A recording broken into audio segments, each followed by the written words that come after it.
quick word on the domestic skip fire. I wondered yesterday, very, very briefly, just how loyalist MPs, cabinet members, would possibly muster defences of Boris Johnson's absurd and I think we could probably all agree, disgusting comparison of the war in Ukraine to Brexit, or the resistance of the Ukrainian people to a country that's desperate to join the European Union, to an attack, a murderous criminal attack by a latter-day Hitler. Boris Johnson spoke of it in the same breath as the referendum result in 2016. And I only wondered briefly how they'd do it, because, of course, it's obvious how they do it. How on earth do you defend that? You pretend he didn't do it. So Sajid Javid this morning claiming that it is spurious to say that the Prime Minister compared Ukrainians fighting for their independence to the Brexit referendum. I know I've said this to you a million times, and I know every time I say it, you probably think, James, you've said that to us a million times. But it's really, I mean, that's how it works.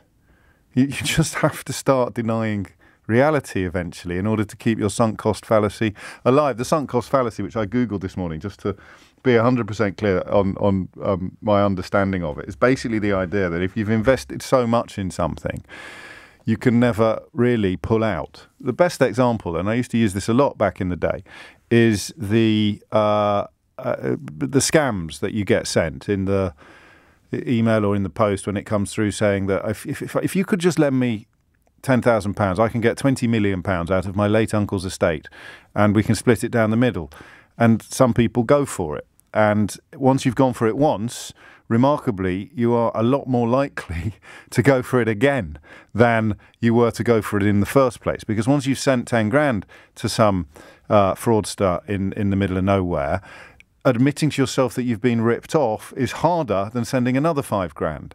And then another 5 grand, and then another 5 grand until you've got nothing left. And that is the sunk cost fallacy. And so it is now with Boris Johnson. You see it more perhaps in the right-wing media, because they have to fill space every single day of every single week than you do in the front line of the Conservative cabinet, because they come out one at a time, once a day, to do the so-called media rounds. But today is an important day in the decline of British politics. Today is the day when the Health Secretary denied something that everybody saw yesterday. Today is the day that Sajid Javid, and to a lesser extent yesterday Rishi Sunak, I suppose you could call that the Sunak cost fallacy, but today Sajid Javid, a cabinet minister in the United Kingdom in 2022, denied that something everybody saw happen yesterday happened.